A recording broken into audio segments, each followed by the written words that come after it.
मुख्यमंत्री देवेंद्र फडणवीसांनी मागवली धर्मादाय रुग्णालयांची माहिती। दीनानाथ मंगेशकर रुग्णालयातल्या प्रकरणाची मुख्यमंत्र्यांकडून गंभीर दखल।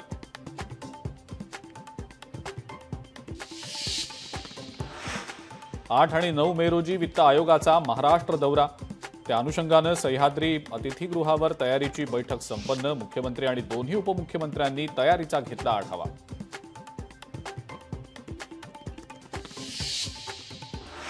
ठाण्यामध्ये ढगाळ वातावरणासोबत सोसाट्याचा वारा। सोसाट्याच्या वाऱ्यामुळे सर्वत्र धूळ।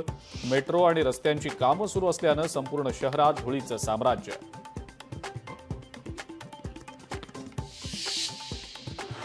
कल्याण डोंबिवली शहरात सोसाट्याचा वारा। सोसाट्याच्या वाऱ्यामुळे परिसरात धूळ, रस्त्यांवरील वाहतुकीवर परिणाम, तसंच काही भागातला वीज पुरवठाही खंडित।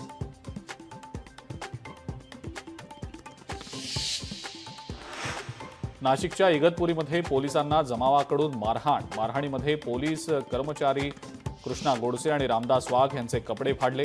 आदिवासी बांधवांनी फाशी घेतल्याचा दावा केल्यानं आदिवासी जमाव संतप्त। वक्फ सुधारणा विधेयक पास। मुस्लिम बांधवांनी मानले पंतप्रधान मोदींचे आभार। शुक्रिया मोदी भाईजान। मुंबईच्या वांद्रे परिसरात झळकले फलक। पाण्यासाठी नाशकात आदिवासी महिला आक्रमक। नाशिकच्या पंचायत समितीवर महिलांनी काढला हंडा मोर्चा।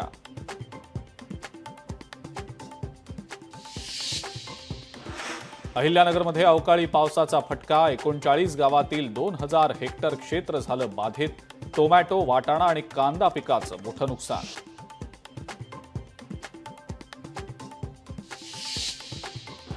भाजप महिला आघाडीकडून पुण्यामध्ये तोडफोड। डॉक्टर घैसास यांच्यावर मृत महिलेच्या कुटुंबियांनी केला होता आरोप। मृत महिलेवर उपचार नाकारल्याचा डॉक्टर घैसास यांच्यावर आरोप।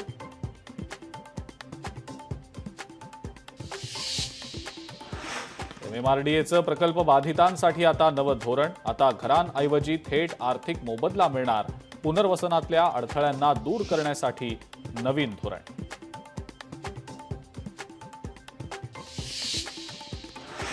आणि परभणीमध्ये 6 गावांच्या ग्रामस्थांचं उपोषण। गेल्या 2.5 वर्षांपासून रखडलेल्या केरवाडी ते सिरपूर या रस्त्यासाठी उपोषण। मागण्या पूर्ण होईपर्यंत उपोषण सुरूच ठेवण्याचा ग्रामस्थांचा निर्धार।